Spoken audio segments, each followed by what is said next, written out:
तो last episode के and पे हमने देखा था कि हमारा सांगू में शिन को सारी बात बता देता है कि उसके पास बहुत ही कम समय बचा है, इसी वजह से वो अपनी मदर को ढूंढने के लिए जा रहा है। तो मिशिन आगे से और भी ज्यादा रोना शुरू कर देती है और कहती है कि नहीं, मैं तुम्हें नहीं जाने दूंगी। तो सांगू से कहता है कि मैं पहले जहाँ पर अपनी जिंदगी जी चुका हूँ, मैं जहाँ पर 10 साल तक अपनी एक्स्ट्रा जिंदगी को जी चुका हूँ, जिसमें मैं अपने फादर से मिल चुका, अपने ग्रैंडफादर से मिल चुका और साथ ही तुम मुझे मिली जो कि मेरे लिए जहाँ पर बहुत ज्यादा अच्छी थी और मैं जहाँ पर तुम्हारे साथ अपनी बहुत ही अच्छी यादें गुजार चुका हूँ और अब मुझे बस अपनी मदर चाहिए। मैं अपनी मदर को देखकर उसके बाद आराम शांति से मर सकता हूं। और साथ ही मां सांगू जैसी वापस जाने लगता है, मिस शिनो से पकड़ लेती है और कहती है नहीं, तुम कहीं पर भी नहीं जाओगे, मैं यहाँ पर तुम्हें मरने के लिए कैसे जाने दे सकती हूँ, मैं तुम्हें कहीं पर भी नहीं जाने दूंगी। हम लोग मावेंग फोर्ट्रेस की तरफ बिल्कुल भी नहीं जा रहे, हम लोग जहाँ पर किसी ऐसी जगह पर जाएंगे जहाँ पर हम तुम्हारे लिए कुछ ऐसे टेक्निक्स को ढूंढ सकेंगे जिससे हम तुम्हारी बॉडी के अंदर उन 5 कुनलुन मास्टर्स की पावर्स को कंट्रोल करने का तरीका ढूंढ सके। इस तरह से तुम्हारी बॉडी के अंदर पावर्स एक्सप्लोड होती हैं, तुम तो वहां पर मावेंग फोर्ट्रेस के करीब जाती मारे जाओगे, इसी वजह से मैं तुम्हें वहां पर नहीं जाने दूंगी। तुम्हारा सांगू से कहता है कि मुझे लगता है कि सिर्फ और सिर्फ अपनी माँ से मिलने के बाद अगर मैं मर भी जाता हूँ तो मुझे इस बात से फर्क नहीं पड़ेगा। क्योंकि मिस शिनो से कहते हैं कि अभी तुम्हारे पास पूरा 1 साल पड़ा हुआ है, क्यों ना हम लोग 1 साल के दौरान यहाँ पर तुम्हारे लिए कोई ऐसे तरीके ढूंढे जिससे हम तुम्हें ठीक कर सकते हैं और उसके बाद हम तुम्हारी मदर को जाकर ढूंढेंगे।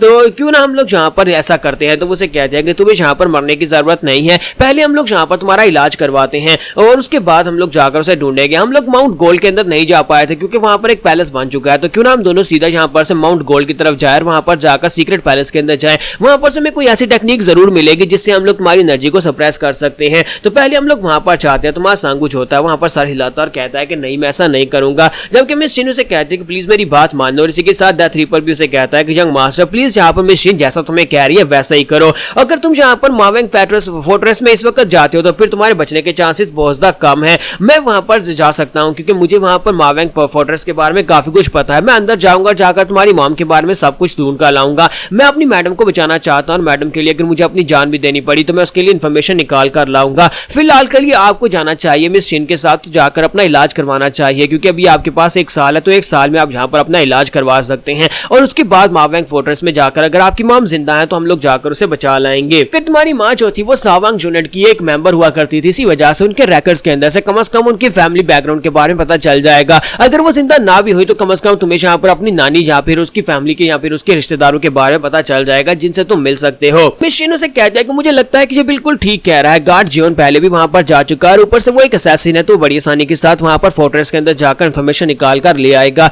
तुम्हें उसके लिए ज्यादा परेशान होने की जरूरत नहीं है, तुम मेरे साथ चलो, हमें पैलेस में जाना होगा, वहां पर से हम लोग अंडरग्राउंड टनल में जाएंगे जहां पर से लाइब्रेरी के अंदर से तुम्हारे लिए बुक्स लेकर आएंगे। सांगू जो होता है उसकी बातें सुनने के बाद सोच रहा था कि यहाँ पर पूरी तरह से मेरी जान बचाना चाहती है। ये वो औरत है पिछले 4 साल से जिसने अपनी लाइफ मेरे नाम कर दिया, मेरे डैड से किए हुए सिर्फ और सिर्फ एक वादे से, क्योंकि मेरे डैड ने से कहा था कि मेरा ध्यान रखना। हालांकि ये यहाँ पर मेरी वजह से कितना कुछ बर्दाश्त कर रही है लेकिन इसके बावजूद ये मेरी बहुत ज्यादा केयर करती है। मैं यहाँ पर जैसी एक लड़की को बिल्कुल भी नहीं खोना चाहता जो मेरी बहुत ज्यादा परवाह करती है। मैं अपनी मदर को 1 साल बाद भी यहाँ पर ढूंढ सकता हूँ। और इसी के साथ ही मां सांगू जो होता है अपना नेकलेस उतारता है और डेथ रीपर से कहता है कि इस नेकलेस को अपने पास रखो, अगर तुम्हें मदर मिले तो उन्हें नेकलेस देना। वो इस नेकलेस को देखते ही समझ जाएंगे कि उनका बेटा अभी तक जिंदा है और साथ ही वो उसे कहता है कि उसके बारे में अगर इन्फॉर्मेशन मिले तो इन्फॉर्मेशन लेकर जल्दी से वापस आ जाना। तो वो उसे कहता है हाँ क्यों नहीं, और मिस शिन इस बात से काफी ज्यादा खुश हो जाती है। और इसी के साथ ही नेक्स्ट दिन में रॉयल पैलेस का दिखाया जाता है। मिस शिन और सांगू दोनों ही रॉयल पैलेस में पहुंच जाते हैं जहां पर क्योंकि नया पैलेस बन गया था जहां पर पहले माउंट गोल्ड की जो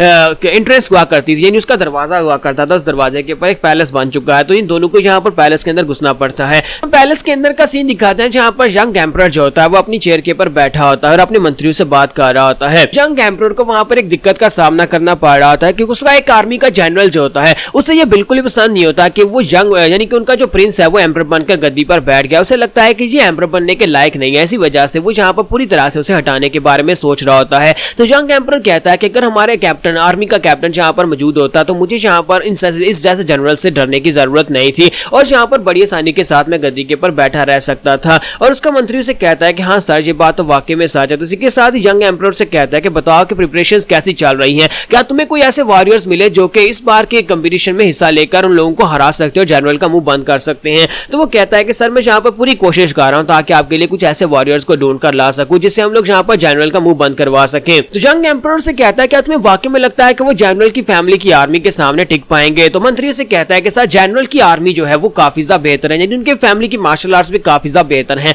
मुझे नहीं लगता कि यहाँ पर हमें कोई टाइम पर ऐसा कोई मार्शल आर्टिस्ट मिल पाएगा जो कि उनका मुकाबला कर सके। कहता है कि इसका मतलब यह है कि मुझे यहाँ पर बहुत ही जल्दी अपनी गद्दी को छोड़ना पड़ सकता है। और इसी के साथ ही बाहर का सीन दिखाते हैं कि माँ सांगू और मिस शिन वो दोनों वहां पर पहुंच चुके होते हैं। तो माँ सांगू कहता है कि ये पैलेस तो बहुत ज्यादा बड़ा है, तो वो उसे कहते हैं ये बड़ा तो होगा ही क्योंकि ये रॉयल पैलेस है और जहाँ पर हमारे एम्परर रहते हैं। साथ ही वो उसे कहता है कि जितना मुझे लोकेशन के बारे में पता है, मुझे लगता है कि वहां पर वो जो नया पैलेस बना है उस पैलेस के नीचे वहां पर उसकी एंट्रेंस है, वहीं पर से हम लोग अंदर जा सकते हैं। तो सांगू कहता है कि अगर मैं जहाँ पर एंट्रेंस के बारे में पता भी है तो नहीं लगता कि जहाँ पर इन लोगों को पहले से उसके बारे में पता चल चुका होगा। इन लोगों ने इतनी बड़ी कंस्ट्रक्शन जहाँ पर किया, इतनी बड़ी बिल्डिंग जहाँ पर खड़ी किया, तो इन्हें जहाँ पर पहले से पता चल गया कि अंडरग्राउंड में वहां पर एक पैलेस छुपा हुआ है। तो वो कहते हैं नहीं, मुझे ऐसा नहीं लगता क्योंकि नीचे जो जगह है वो पूरी तरह से टनल्स की तरह है और वहां पर तक पहुंचना बहुत ज्यादा मुश्किल है क्योंकि वो काफी ज्यादा गहराई में है। और इसी के साथ में शिनो से कहते हैं कि चलो आगे बढ़ते हैं और वो दोनों जल्दी से जंप करते हुए बिल्डिंग्स के ऊपर से सीधा वहां पर नीचे उतर आते हैं। और नीचे उतरने के बाद उसे कहते हैं कि चुपचाप यहाँ पर चलना, बिल्कुल भी शोर मत करना। और दोनों वहां पर जंप करते हुए पैलेस के अंदर आ जाते हैं।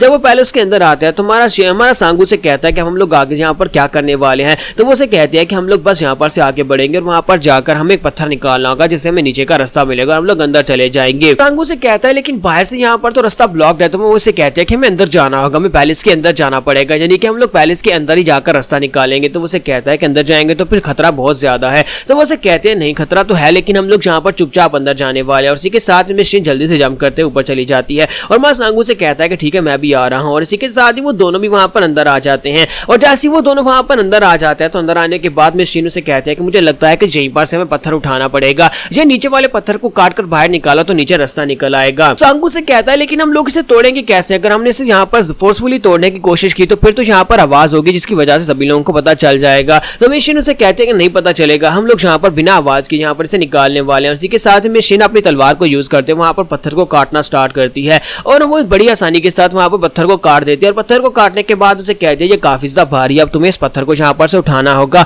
बिना आवाज के इस पत्थर को उठाकर साइड के ऊपर रख दो। इसी के साथ ही माँ सांगू जो होता है वहां पर उसके बीच में हाथ डालता है और उस पत्थर को वहां पर उठाता है। जैसे ही उसे उठाता है तो वहां पर से क्रीक की आवाज आती है जिसकी वजह से मैं शिनु से कहती है तुम क्या कर रहे हो, जल्दी से यहाँ पर जल्दी से आराम से उठा, अगर किसी ने आवाज सुन ली तो वो यहाँ पर आ जाएगा। तो माँ सांगू जो होता है उसे आराम से उठाकर साइड के ऊपर रख देता है। तो जब वो पत्थर वहां पर से निकाल लेते हैं तो नीचे उन्हें वहां पर रास्ता दिखाई देता है और इसी के साथ मिशन वहां पर नीचे उतर जाती है। जब मिशन वहां पर नीचे उतर जाती है और माँ सांगू उतरने लगता है, इसी के साथ ही वहां पर एक लड़की आकर खड़ी हो जाती है। तो माँ सांगू उस लड़की की तरफ देखता है, वो लड़की उसकी तरफ देखती है और उसे कहते हैं कि तुम कौन हो, यहाँ पर क्या कर रहे हो। हमारा सांगू बहुत ज्यादा घबरा जाता है और इसी के साथ ही वहां पर बैम की आवाज आती है और फिर नेक्स्ट सीन नीचे का दिखाया जाता है। तो हमारा सांगू जो होता है उसके मुंह पर पंच मारता है जिसकी वजह से उस बेचारी की आंख सूज जाती है। तो मिस शिनु से कहते हैं तुमने क्या कर दिया बेवकूफ कहीं कि तुम यहाँ पर इसकी की को ब्लॉकेज कर सकते थे, यानी कि तुम इसके मेडियन पॉइंट्स को ब्लॉक कर सकते थे। एक खूबसूरत लड़की का चेहरा बिगाड़ दिया, तुम्हें इसे पंच मारने की क्या जरूरत पड़ी थी। तो मैं सांगू से कहता है मैं और क्या करता, मुझे समझ ही नहीं आ रही थी। मैं जब वहां पर नीचे उतरने लगा अचानक मेरे सामने आकर खड़ी होगी और मैंने इसके मुंह पर पंच दे मारा। साथ ही मां सांगू सोच रहा होता है कि यहाँ पर जो एक्यूपंक्चर पॉइंट्स के बारे में बता रही है और मुझे तो पता ही नहीं है कि एक्यूपंक्चर पॉइंट्स होते क्या हैं।